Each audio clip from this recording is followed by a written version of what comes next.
Hello students, हमारे YouTube के channel पर आपका एक बार फिर से मोस्ट वेलकम है। आज हम आपके लिए लेकर के आए हैं क्लास 9th का फिजिक्स ग्रेविटेशन का पार्ट नंबर 3 है। ग्रेविटेशन का कौन सा पार्ट है?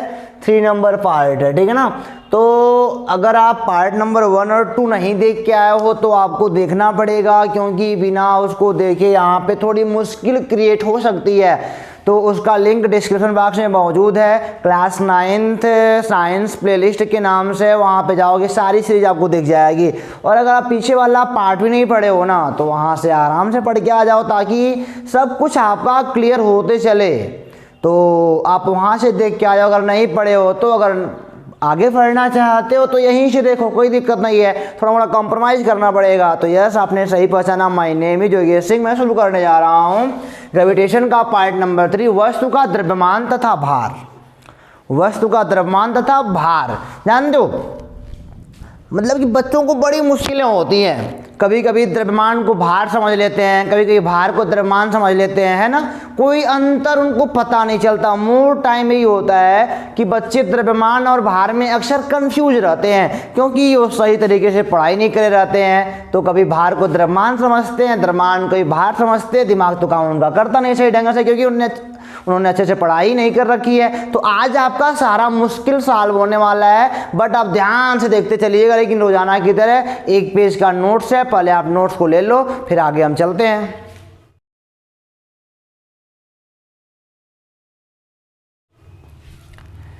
तो उम्मीद करते हैं कि आप नोट्स का स्क्रीनशॉट ले लिया होगा आपने, और कॉपी पे नोट भी कर लिया होगा, और नहीं करा होगा तो यहाँ पे देखो बढ़िया से। तो वस्तु का द्रव्यमान तथा भार बहुत ही कंफ्यूजन वर्ड है ना। वस्तु का द्रव्यमान क्या होता है और भार क्या होता है, एक कंफ्यूजन जो वाले वर्ड है ना, आज सारा कंफ्यूजन आपका हो जाएगा खत्म, ठीक है ना। आज रोजाना की तरह आज भी हम आपके प्रॉब्लम का सलूशन लेके आए हैं, परेशान बिल्कुल नहीं होना। आपने अपने नोट्स में लिखा है किसी वस्तु में उपस्थित पदार्थ की मात्रा को वस्तु का द्रव्यमान कहते हैं। किसी वस्तु में उपस्थित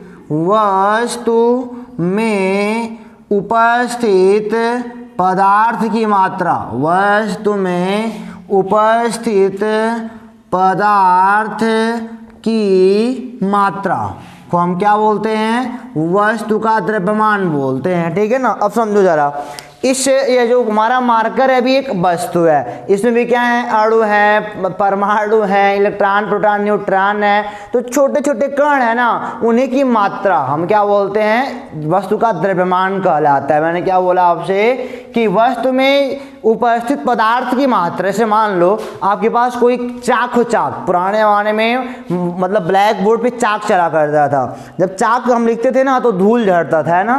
तो चाक जो था वह धूल के छोटे छोटे कणों से मिलकर बना था। तो वही जो धूल के छोटे छोटे कणों की मात्रा थी ना, वही क्या बन गया? वस्तु का द्रव्यमान बन गया। चीनी, कभी आप चीनी दुकान पे लेने गए हो, दुकान पे अगर आप चीनी लेने गए हो तो छोटा छोटा टुकड़ा मिलके 1 किलोग्राम बन जाता है ना। वही उस मतलब 1 किलोग्राम की पॉलिथीन में कई चीनी के छोटे छोटे कण हैं, उन्हीं को मिलाने पर 1 किलोग्राम बन गया। वही पदार्थ की मात्रा थी। तो वस्तु में उपस्थित पदार्थ की मात्रा को हम क्या बोलते हैं? वस्तु का द्रव्यमान बोलते हैं। और द्रव्यमान एक अदिश राशि है, ध्यान दीजिएगा।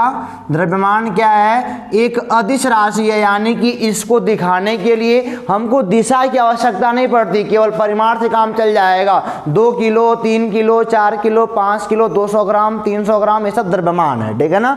तो इनके लिए कोई दिशा की आवश्यकता नहीं होती। और एक बात और नोटिस करे होंगे आप, और लिखे भी होंगे हालांकि, लेकिन याद रखिएगा, द्रव्यमान कभी बदलता नहीं है। द्रव्यमान कभी बदलता नहीं है। अब ये जान लो, द्रव्यमान कभी बदलता नहीं है। यानी कि अगर यहाँ पे मान लो हमारे पास 1 किलोग्राम का यह वस्तु है इस अर्थ पे, तो चंद्रमा पे भी इसका द्रव्यमान 1 किलोग्राम ही होगा। कितना होगा? 1 किलोग्राम ही 1 किलोग्राम ही होगा। पानी के अंदर तो लोगे ना, तब भी इनका द्रव्यमान 1 किलोग्राम ही आएगा, ये बदलेगा नहीं। द्रव्यमान बदलता नहीं है। हालांकि पानी के अंदर आभासी या वास्तविक वाला बात आ जाता है, लेकिन इनका 1 किलोग्राम पदार्थ थोड़ी बदलेगा। इसका पदार्थ की मात्रा तो वही रहेगी ना, चाहे तुम चंद्रमा पे रख लो चाहे सूर्य पे रख लो। चाहे तुम धरती पे रख लो, चाहे आकाश में, चाहे पाताल में, चाहे स्वर्ग लोक में, चाहे नर्क लोक में, कहीं भी तौलोगे ना 1 किलोग्राम का ही रहेगा। इसमें जो उपस्थित पदार्थ की मात्रा है ना थोड़ी खत्म होगी, उतना ही खत्म होती है ना। तो हम क्या बोलेंगे कि वस्तु का द्रव्यमान कभी बदलता नहीं है जब तक उसमें तोड़ फोड़ ना करें। तो कहीं भी किसी प्लैनेट पे, किसी भी ग्रह पे इसका द्रव्यमान बदलेगा नहीं, ठीक है ना। यह बात हमारी आपके समझ में आ गई ना। तो द्रव्यमान क्या होता है? वस्तु में उपस्थित पदार्थ की मात्रा को हम क्या बोलते हैं? द्रव्यमान बोलते हैं। और यह एक अदिश राशि है और वस्तु का द्रव्यमान कभी बदलता नहीं है। चलो बात करते हैं वस्तु के भार की। अब भार क्या होता है जानते हो? द्रव्यमान और भार में मतलब कि बच्चे अक्सर कंफ्यूज रहते ही रहते हैं। भार को द्रव्यमान बोलते हैं, द्रव्यमान को भार बोलते हैं, क्योंकि उन्होंने पढ़ाई अच्छे तरीके से नहीं कर रखी है, तो प्रॉब्लम तो होना है।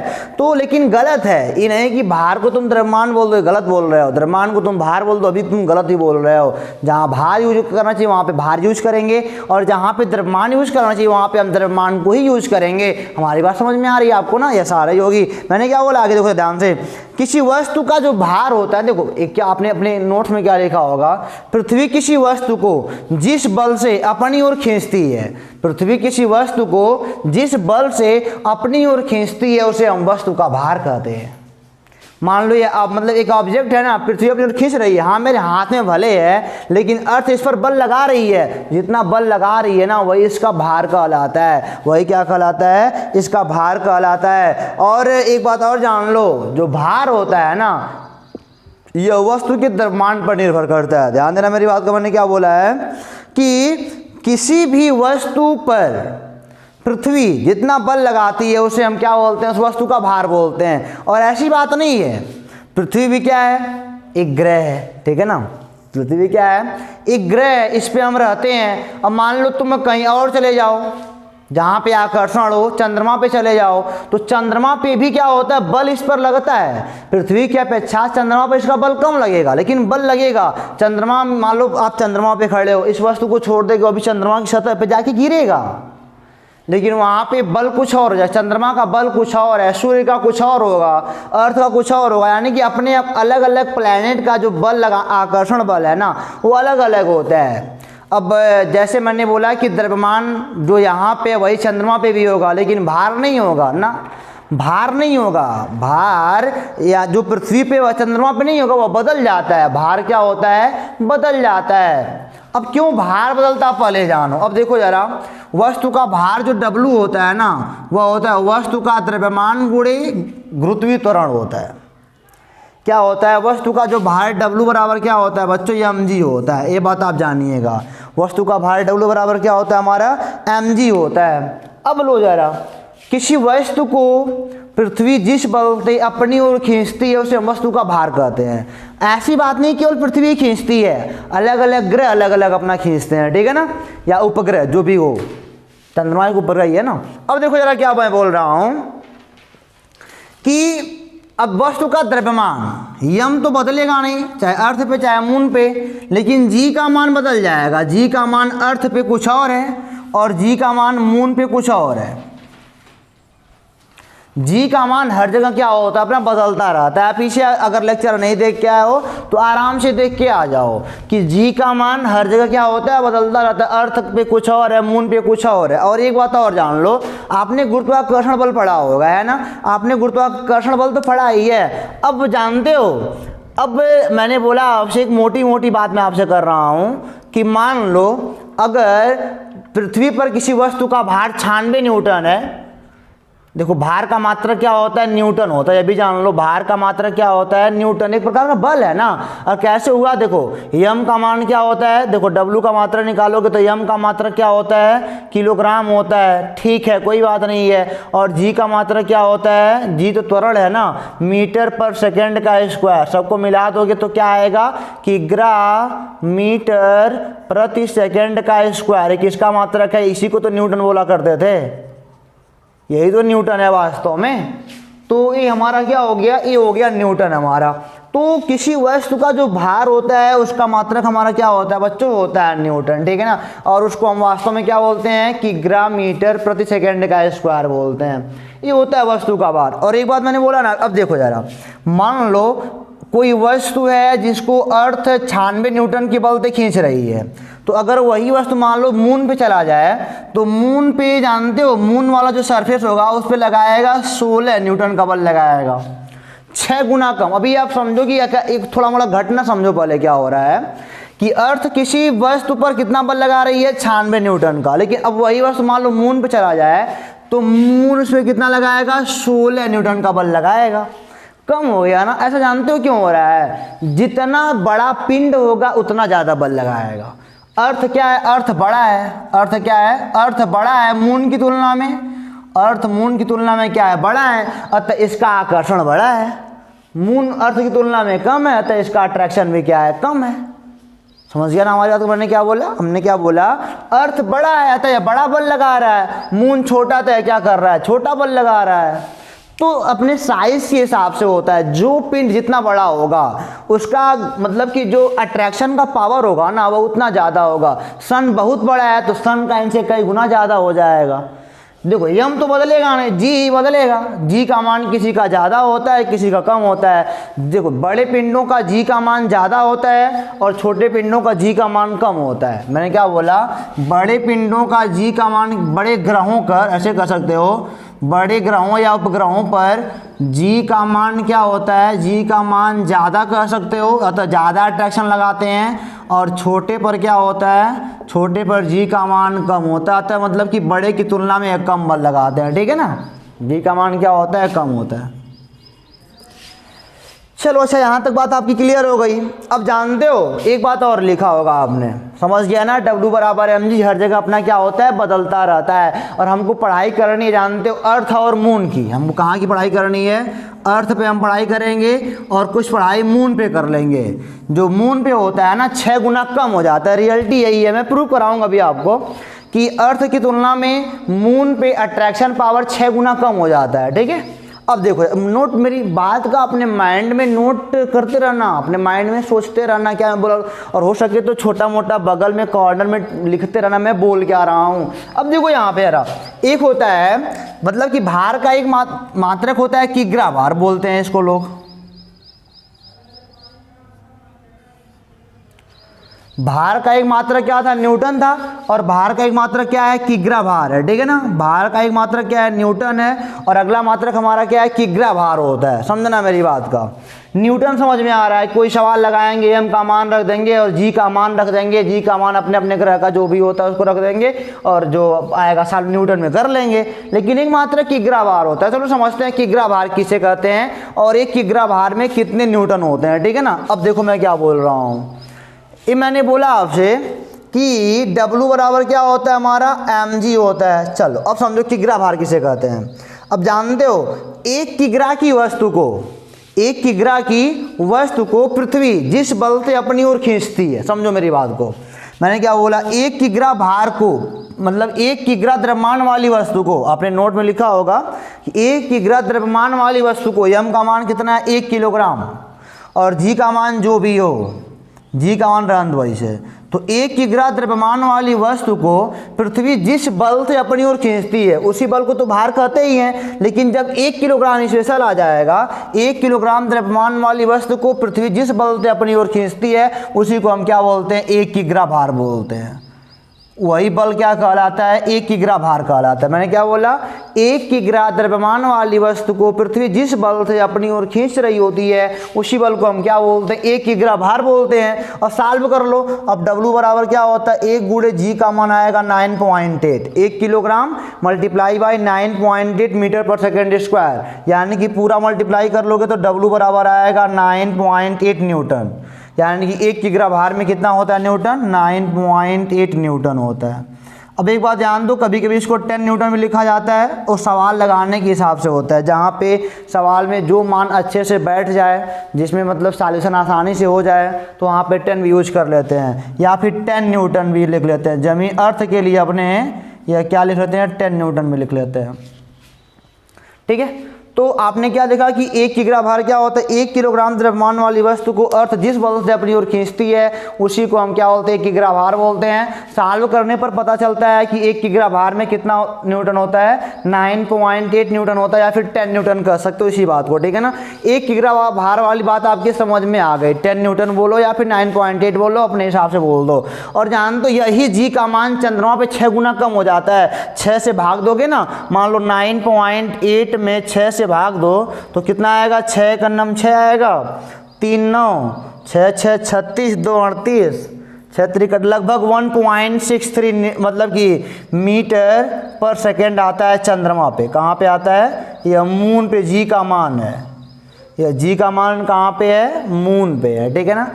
अब मैंने बोला ना आपसे कि जी का मान पीछे वाले लेक्चर में आप जानते हो जी का मान वस्तु के आकार आकृति रूप पर डिपेंड नहीं करता, तो नहीं करता है। जी का मान तो मतलब कि जिस ग्रह पे हो उस पर डिपेंड करेगा, वो वस्तु कैसा भी हो कितना भी हो। मैंने आपसे अभी कहा था, एक मान लो ईंट पकड़ लो, एक कागज़ पकड़ लो, उसको ऐसे जगह गिराओ जहाँ पे हवा ना हो तो दोनों एक साथ ज़मीन पर गिरेंगे।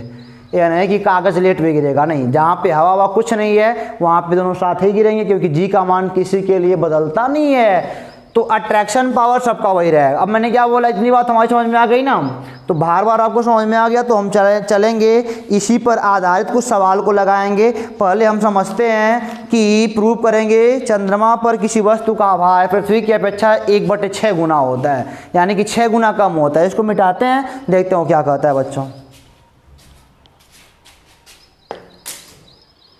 तो चलो देखते हैं कि पृथ्वी और चंद्रमा में मतलब भार की तुलना करते हैं, लेकिन उसके पहले आप एक छोटा सवाल लगा लो। मान लो कोई कहता है कि एक वस्तु का द्रव्यमान 5 किलोग्राम है, क्या बोलता है, एक वस्तु का द्रव्यमान 5 किलोग्राम है, बताओ उसका भार कितना होगा। तो हम क्या बोलेंगे, W बराबर mg से बोलेंगे, m गुणे जी से क्या बोलेंगे, 5 से हो जाएगा, 5 m का मान है, g का मान क्या है 9.8 रख लो। अर्थ के लिए 9.8 या फिर 10 भी रख सकते हो। ये कितना आएगा, 5 8 या 40, 5 लगभग 49 आएगा न्यूटन। यानी कि बोल सकते हो उस 5 किलोग्राम की वस्तु को जो अर्थ है वह 49 न्यूटन के बल से अपनी ओर आकर्षित करेगी। जो अर्थ है उस 5 किलोग्राम वाली वस्तु को कितना न्यूटन के बल से आकर्षित करेगी, तो बोलोगे 49 न्यूटन के बल से आकर्षित करेगी। सवाल ऐसे आपको लगाने पड़ेंगे, ठीक है ना। और अच्छा, आपने एक बात भी प्रूव किया होगा, है ना, आपने एक बात प्रूव किया होगा mg के लिए।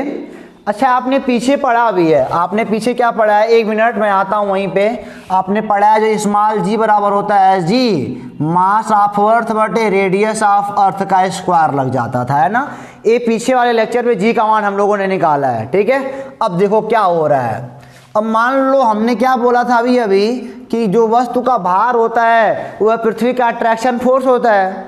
अब देखो वही जो mg है ना, वही वास्तव में ग्रेविटेशन फोर्स है। अब चाहे बोलो कि दो पिंडों के बीच लगने वाला गुरुत्वाकर्षण बल बोलो, उसी को चाहे बोलो कि अर्थ इस वाले पिंड को कितने बल से खींच रही है। अगर मैंने क्या बोला, हमारे पास दो वस्तुएं हैं, एक अर्थ और एक मार्कर है, ठीक है ना। तो अर्थ और मार्कर के बीच बल लग रहा है। अब इसी को चाहे तुम ग्रेविटेशन बोल दो, दो पिंडों के बीच लगने वाला बल, या फिर बोलो कि पृथ्वी जिस बल से इनको खींच रही है, दोनों बात एक ही होती है।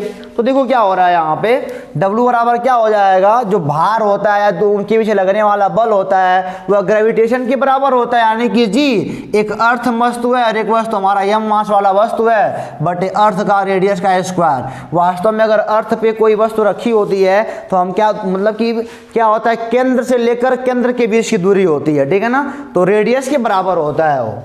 मान लो यह वस्तु है और यह अर्थ है, तो इनसे लेके केंद्र तक की दूरी यानी कि पृथ्वी की त्रिज्या के बराबर होती है, ठीक है। अब देखो क्या हो सकता है यहाँ पे, W बराबर m को बाहर निकाल दो, g mi बटे ri का स्क्वायर, और यह वास्तव में किसके बराबर है, g के बराबर है।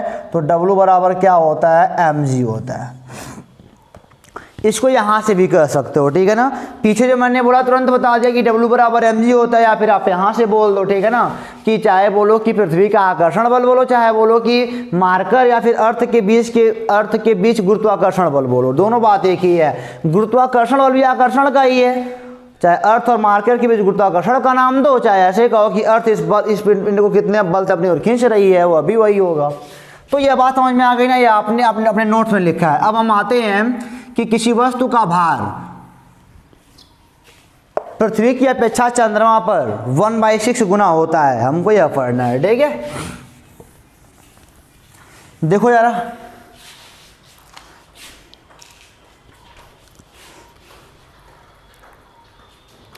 क्वेश्चन क्या है, सिद्ध करो कि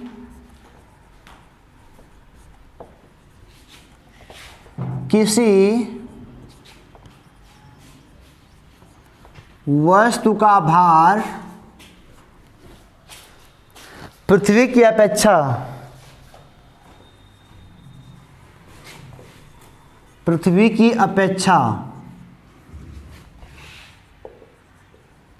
चंद्रमा पर 1/6 गुना होता है। ठीक है, कोई बात नहीं है।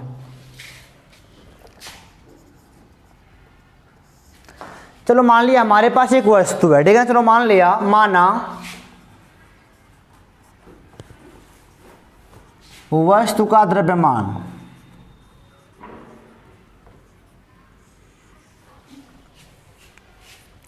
कितना है, चलो मान लिया m है, ठीक है ना। चलो मान लिया हमारे वस्तु का द्रव्यमान क्या है, m है। तो अगर हमारे वस्तु का द्रव्यमान m है तो इस वस्तु का पृथ्वी पर भार, अतः वस्तु का पृथ्वी पर भार W बराबर क्या हो जाएगा, mg बोलो, चाहे वस्तु का भार सीधे फार्मूला लगा दो, लेकिन हम क्या बोलेंगे, g, मतलब कि गुरुत्वाकर्षण बल का फार्मूला क्या होता है, g मास ऑफ अर्थ, वस्तु का मास बटे रेडियस का स्क्वायर, ठीक है ना। ये कहाँ पे है, ये भार अर्थ पे है, यह भार कहाँ पे है, अर्थ पे। ध्यान देना मैं क्या बोल रहा हूँ, चाहे भार बोल लो, चाहे मतलब कि चाहे पृथ्वी का अट्रैक्शन बोलो, चाहे बोलो अर्थ और मार्कर के बीच कितना मतलब कि ग्रेविटेशन फोर्स काम कर रहा है, दोनों बात एक ही है, दोनों बात अट्रैक्शन ही है। अब देखो यहाँ पे आपको पता होना चाहिए, देखो ये है हमारा WE है, और मैं बोलूँ आपसे तो G का मान क्या होता है 6.67 और मल्टीप्लाई बाई ये कितना हो जाएगा, हमारा मास ऑफ अर्थ कितना होता है, यह आपको याद होना चाहिए 6, अरे ये भी पूरा नहीं हुआ ना, 10 पे घात -11 होता है, और मास ऑफ अर्थ क्या होता है 6 मल्टीप्लाई बाई 10 पे 24, और m तो वही है बटे RE का मान कितना होता है, यह भी होता है 6.4 मल्टीप्लाई बाई 10 पे पावर 6 मीटर यानी का स्क्वायर लगा देंगे, ठीक है ना। यह क्या हो गया, अर्थ पर हो गया भार। और यही चंद्रमा पर बात की जाए तो मतलब कि मून पर वेट क्या होगा, तो जी का मान तो वही रहेगा 6.67 मल्टीप्लाई बाई 10 पे -11 मल्टीप्लाई बाई, अब देखो मून का जो मास होता है वह होता है 7.24 मल्टीप्लाई बाई 10 पे 22, और मून पे वस्तु का मास तो बदलता नहीं है, वह भी वही रहेगा,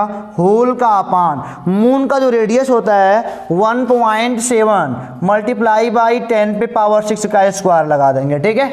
अब देखो दो समीकरण बन गया, यह हो गया मास वेट ऑन अर्थ यानी कि अर्थ पर भार, और ये होगा वेट ऑन मून यानी कि मून पर भार। अगर मैं कहता हूं कि 1/2 से यानी कि 1 को 2 से भाग दो तो weight on earth upon weight on moon is equal to, देखो ये वाली बात पूरी इनसे कट जाएगी, इसको लिखने में कोई फायदा नहीं है। और देखो ये हवाला इनसे कट जाएगा और ये हवाला इनसे कट जाएगा, बचेगा क्या हमारा, ये बचेगा 6 मल्टीप्लाई बाई, और ये हवाला इनसे भी तो कटेगा तो 10 पे 2 बचेगा, 10 पे क्या बचेगा 2 बचेगा, होल का अपान।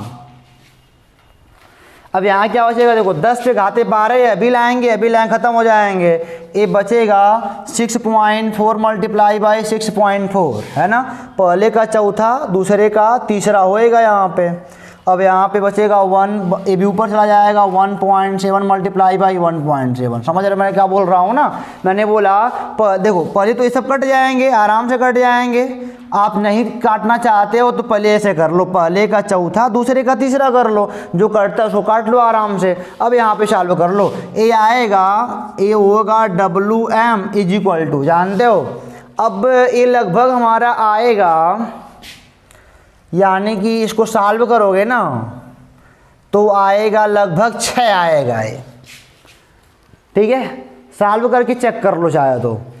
अब इसको ऐसे भी लिख सकते हो 6 गुणे 10 पे घात है तो 10 का मल्टीप्लाई या 100 का मल्टीप्लाई ऊपर कर लो, 100 का नीचे कर लो, तो 17 गुणे 17 हो जाएगा और ये कितना हो जाएगा 64 गुणे 64 हो जाएगा। ठीक है, अब देखो क्या हो जाएगा, ये 2 3 6, 2 से काटोगे आएगा 32, ये लगभग कितना आ जाएगा, ये लगभग आ जाएगा 10। लगभग की बात मैं कर रहा हूँ, एग्जैक्ट आपने कैलकुलेटर पे बैठो सॉल्व करना, 1 10 कट जाएगा। अब क्या बचा 10 गुणे 17 गुणे 17 बटे 64। ठीक है, अब इनको काटो, 2 पंजे 10 और 2 32 आएगा। ठीक है ना, और 2 32 आएगा,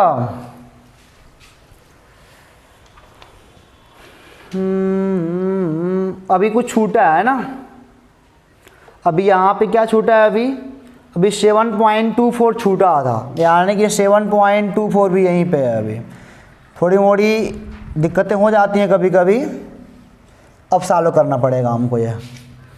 अब सॉल्व करोगे तो लगभग वो 6 आएगा, तो हो जाएगा देखो WE/WM इज इक्वल टू लगभग 6 आएगा। तो बेटा weight on earth is equal to 6 multiply by weight on moon. आना आना तय, समझे ना मैंने क्या बोला, मैंने यही बोला कि जो मतलब कि मान लो मून पे किसी वस्तु का भार 6 सपोज करो या 10 है, मतलब कि मून पे जो है वस्तु, मून जो है वस्तु को 10 न्यूटन के बल से खींच रहा है, तो अर्थ कितने से खींचेगा उसी को 6 गुना ज़्यादा, यानी कि 10 के 60 न्यूटन के बल से खींचेगा। चलो मान लो मून पे किसी वस्तु पर लगने वाला जो बल है वो 12 न्यूटन का है, तो अर्थ पे कितना हो जाएगा 72 न्यूटन का हो जाएगा। अब देखो अगर मैं बात करूं मोटी मोटा, W बराबर क्या होता है mg होता है, तो बेटा m तो बदलेगा नहीं, खाली g बदलेगा, यानी कि जो मून पे होता है ना जी का मान अर्थ की तुलना में 6 गुना कम होता है। अगर जी का मान जो अर्थ पे है 10 न्यूटन का है, तो जी का मान मून पे कितना होगा 10/6 न्यूटन का होगा। समझो मैं बात को क्या बोल रहा हूँ, मैं यही बोल रहा हूँ कि यम का मान चाहे अर्थ पे चाहे मून पे एक्सचेंज नहीं होगा। चलो मान लिया मैंने बोला आपसे कि अर्थ पे किसी वस्तु का द्रव्यमान 10 किलोग्राम है, तो बताओ भार कितना होगा, तो W बराबर 10 गुणे जी 10 रख दोगे, यानी कि 100 न्यूटन रखोगे ना। लेकिन अगर मैं बोलूँ कि मून पे ही भार क्या होगा, तो सीधे बोलोगे 6 गुना कम। 6 गुना कम चाहे यहाँ से बोलो चाहे लगाओ फार्मूले पे, W बराबर m का मान कितना है 10 गुणे, अब g का मान मून पे अर्थ की अपेक्षा कितना होता है 6 गुना कम होता है। लो अब चाहे अब भी बोलो बात वही है ना, तो g का मान बोलोगे, चंद्रमा पे कोई पूछेगा g का मान कितना होता है, तो 10/6 होता है, और मतलब कि पृथ्वी की अपेक्षा, और जो मतलब अर्थ पे होता है वह g होता है, g का मान 10 होता है अर्थ पे, और मून पे कितना होता है 10/6 होता है, क्योंकि मास नहीं बदलेगा, केवल बदलेगा तो g का मान बदलेगा, 6 गुना वही कम हो जाता है, इसीलिए 6 गुना भार क्या होता है कम हो जाता है। अब देखो जरा, अब कुछ सवालों को लगाएंगे बेहतरीन, इसको मिटाते हैं, समझ गया ना। आप बस इतना जानिए अभी कि अर्थ पे मतलब कि मून की तुलना में जी का मान 6 गुना ज़्यादा होता है, अतः जो अर्थ पे भार होता है वह मून की तुलना में वस्तु का 6 गुना ज़्यादा होता है। अगर मून पे मतलब कि सपोज करो कि अगर मान लो अर्थ पे 72 न्यूटन का बल लग रहा है, तो मून पे कितना लगेगा 6 गुना कम 12 न्यूटन का। ठीक है ना, तो इसको मिटा के सवाल को लगाते हैं बढ़िया से।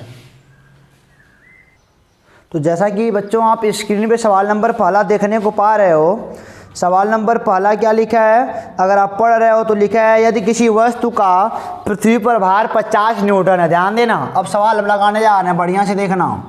कह रहा है पृथ्वी पर वस्तु का भार, क्या कह रहा है, पृथ्वी पर वस्तु का भार क्या दिया है 50 न्यूटन, यानी कि कोई वस्तु है उसको पृथ्वी 50 न्यूटन के बल से अपनी ओर खींच रही है। ठीक है, तो उसका द्रव्यमान क्या होगा यार, इसका मास पूछ रहा है, और बोल दिया है g बराबर 10 मीटर पर सेकेंड का स्क्वायर ले लो। तो अभी पढ़ के क्या आए हो, हम बोलेंगे चूंकि W बराबर क्या होता है mg होता है, W का मान मिल गया है 50, m का मान नहीं पता है, g का मान 10, m बराबर 50/10 बराबर कितना आएगा 5 न्यूटन, सॉरी 5 किलोग्राम।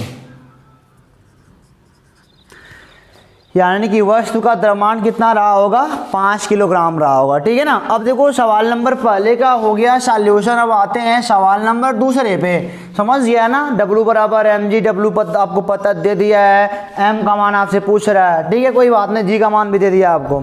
अगला सवाल आप स्क्रीन पे देखने को पा रहे हो, 9.8 न्यूटन भार की एक वस्तु पर, समझना बात को क्या बोल रहा है, मतलब कि बोल रहा है जो वस्तु का भार है W बराबर 9.8 न्यूटन, ठीक है ना, वस्तु पर 40 न्यूटन का बल लगाया जाता है।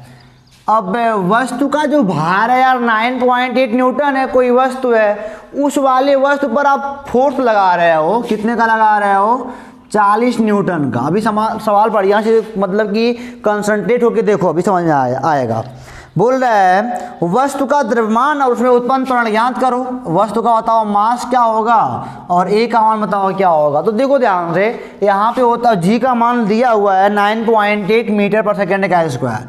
तो हम बोलेंगे चूंकि W बराबर क्या होता है, mg होता है, W का मान 9.8, m का मान नहीं पता, g का मान दिया है 9.8। इधर लाओगे भाग हो जाएगा, m बराबर कितना आ जाएगा, 1 किलोग्राम आ जाएगा। ठीक है ना, m का मान कितना आ गया भैया, 1 किलोग्राम आ गया, कोई बात नहीं है।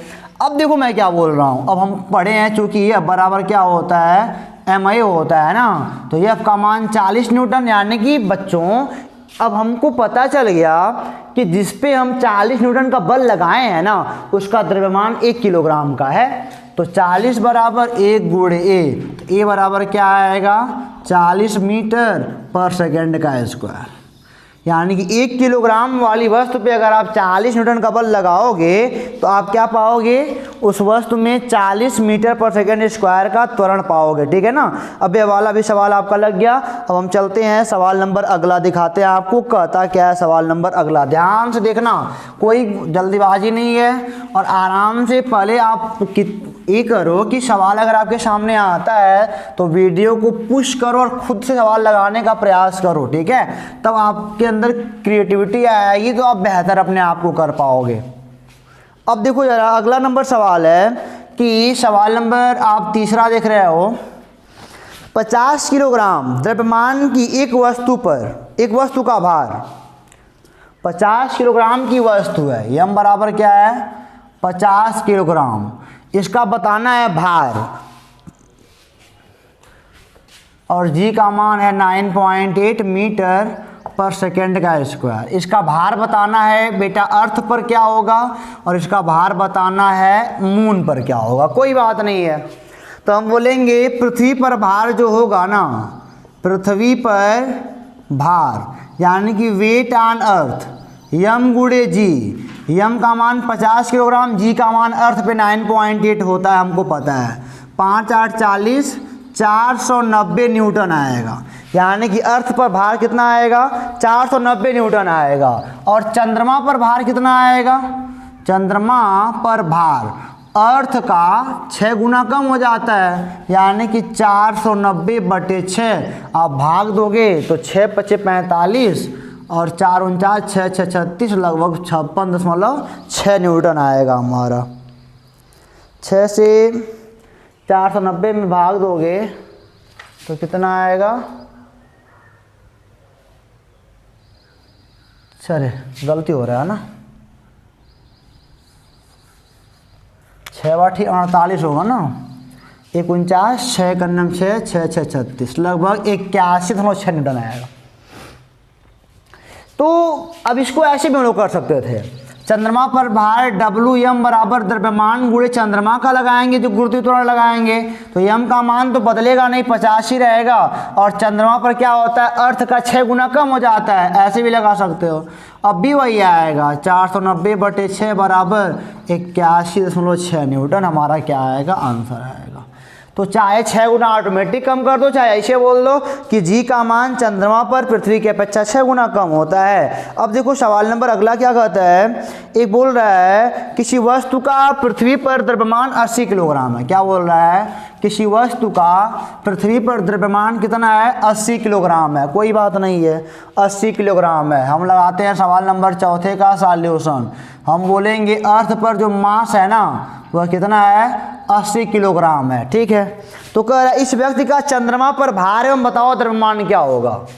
आपको बताना है जो मास है मून पर क्या होगा और जो मतलब कि वेट है वह मून पे क्या होगा। बहुत आसान सवाल है। अच्छा एक बात बताओ जरा, किसी वस्तु का मास क्या कोई बदलता है क्या? चाहे मून पे रहो, चाहे तुम सूर्य पे रहो, चाहे कहीं भी रहो, मास नहीं बदलता है। तो यानी कि अगर अर्थ पर मास 80 किलोग्राम है ना, हम बोलेंगे चंद्रमा पर वस्तु का द्रव्यमान 80 किलोग्राम ही होगा, बराबर 80 किलोग्राम, क्योंकि वस्तु का द्रव्यमान बदलता नहीं है। अब देखो क्या बोल रहा है, चंद्रमा पर भार क्या होगा। चंद्रमा पर भार निकालना है ना, तो जी का मान भी दिया नहीं है तो अपने आप से मान लो 9.8। हम बोलेंगे वस्तु का चंद्रमा पर भार, वस्तु का चंद्रमा पर भार। इसको लगाने के दो तरीके हैं। पहले इसका भार निकाल लो अर्थ पे, यानी कि m गुणे जी 80 गुणे 6 9.8 कर लो, तो 6 गुना कम कर देना, या फिर वस्तु का द्रव्यमान गुणे चंद्रमा का गुरुत्वीकरण क्या होता है, g/6 होता है। ये हो जाएगा m का मान 80 और g का मान 9.8/6, जो भी आएगा न्यूटन में आपका हो जाएगा आंसर। ये काम करना आपका है, ठीक है ना। तो मैंने क्या बोला, चाहे अर्थ पे निकाल लो, अर्थ पे भार निकाल लो, m गुणे जी, अर्थ का मतलब कि g का मान 9.8 होता है, तब 6 से भाग दो, चाहे यहीं पे सूत्र अप्लाई कर लो, ठीक है ना। ये आपकी मर्जी है। अब हम चलते हैं आज के अंतिम सवाल पर, तो यह टॉपिक हो जाएगा यहीं पे ख़त्म, ठीक है ना। अंतिम सवाल देख लो बढ़िया से मैं क्या बोल रहा हूँ और बढ़िया से लगा भी लो, ताकि आपका जो भी है सब क्लियर हो जाए। और मैं बोलता हूँ ना, आपके बुक में जो भी सब कुछ सवाल है सबको बढ़िया से लगा लो। अब देखो ज़रा, सवाल नंबर अंतिम है, लास्ट क्वेश्चन का सॉल्यूशन। बोल रहे हैं कि दो पिंड m1 व m2 25 व 50 किलोग्राम के हैं। एक पिंड m1 है, उसका मास क्या है, 25 किलोग्राम, और एक m2 है, इसका द्रव्यमान क्या है, 50 किलोग्राम, ठीक है। एक दूसरे से 0.15 मीटर की दूरी पर हैं। लो, ये हो गया 25 kg का, और ये हमारा क्या हो जाएगा, ये हो जाएगा 50 kg का, और इनके बीच की दूरी कितनी है, 0.15 मीटर। चलो, उनके बीच लगने वाला गुरुत्वाकर्षण बल 1 मिलीग्राम भार है। तो जी का मान पूछ रहा है, कैपिटल जी का मान पूछ रहा है, कोई बात नहीं है। इनके बीच लगने वाला जो गुरुत्वाकर्षण बल F है ना, वह कितना है, बोल रहा है 1 मिलीग्राम भार, 1 मिलीग्राम भार। अच्छा, हम तो भैया ये जानते हैं कि 1 किलोग्राम भार बराबर 9.8 न्यूटन होता है, लेकिन मिलीग्राम भार, पहले मिलीग्राम को बदलना पड़ेगा किलोग्राम में। बताओ 1 मिलीग्राम में कितना किलोग्राम, 10⁻⁻6 किलोग्राम। पहला वाला आप जा पढ़ के आओ, वीडियो मेजरमेंट में मैंने बताया इस चीज़ को। तो अभी किग्रा भार हो गया ना, हम बोलेंगे चूंकि 1 किग्रा बल को हमको न्यूटन में ले आना है, SI मात्रक में ले आना है। चूंकि 1 किग्रा भार बराबर 9.8 न्यूटन, इसलिए 10⁻⁻6 किग्रा भार बराबर 9.8 गुणे 10⁻⁻6 न्यूटन आएगा। अब बल निकल गया। अब हम बोलेंगे चूंकि गुरुत्वाकर्षण बल बराबर क्या होता है, जी m1 m2/r का स्क्वायर। F का मान 9.8 मल्टीप्लाई बाई 10⁻⁻6, जी m1 का मान कितना है 25, m2 का मान कितना है 50/r का स्क्वायर, यानी कि 0.15 का स्क्वायर। गुणा भाग कर लो इसे, तो जी बराबर क्या आएगा, 9.8 मल्टीप्लाई बाई 10⁻⁻6, 0.15 का स्क्वायर है ना, 2 बार लिख लो, और बट्टे कितना आएगा हमारा 25 गुणे 50। अभी आपका काम है इसका मान लेके आना, किसमें आएगा, न्यूटन मीटर स्क्वायर प्रति किलोग्राम का स्क्वायर में आएगा, क्योंकि किलोग्राम तो नीचे आ गया। देखो ए मीटर स्क्वायर न्यूटन दे देंगे और 1 किलोग्राम किग्रा का स्क्वायर, और इसे भी जी का मात्रक होता भी है। इसको सॉल्व करो, आप खुद लगाओ। ये हमारा अंतिम सवाल था। तो कभी कभी ऐसा भी होगा ना कि आपको जो बल है वो किग्रा भार में दे देगा, तो किग्रा भार में हमको सवाल नहीं लगाना है, हमको सवाल न्यूटन पे लगाना है, एसआई मात्रक पे लगाना होता है। तो आप ऐसे काम करोगे तो सवाल को लगा लोगे। और अगर आपको सारी बात समझ में आ गई है तो अच्छी बात है, नहीं तो एक बार और रिवाइज मार लो बेटा, सब कुछ आ जाएगा। और हाँ, एक बात मैं अंतिम में बोलता हूँ, अपने किताब को पकड़ो, अपने किताब को पकड़िए, क्वेश्चन को लगाओ। जब तक क्वेश्चन को नहीं लगाओगे ना तो मैच्योरिटी नहीं आएगी, आप सवालों से डरोगे, और जब सवालों से आप डरोगे तो कोई काम करना हो जाएगा आपका मुश्किल। तो किताब पकड़ो, तुरंत ही सवाल लगाना शुरू कर दो। आपको सारे फार्मूले पते हैं, ये बराबर जी m1 m2 बटे r का स्क्वायर, स्मॉल जी बराबर जी mi बटे r का स्क्वायर। जी पर जी होता है पृथ्वी पर 10 या 9.8, और चंद्रमा पर क्या होता है, पृथ्वी का 1/6 होता है, ठीक है, 6 गुना कम होता है, ठीक है ना। तो अगर सारी बातें समझ में आ गई हैं तो फिर मिलेंगे आपसे अगले वीडियो में प्रणोद व दाब के साथ। इसी पार्ट का है, अभी ये खत्म नहीं हुआ, तो इसका लेक्चर नंबर 3 हमने खत्म कर दिया। तो फिर मिलते हैं बच्चों आपसे अगले वीडियो में। तब तक के लिए आप पढ़ते रहो, हंसते रहो, मुस्कुराते रहो, स्वस्थ रहो और मस्त रहो। All the best.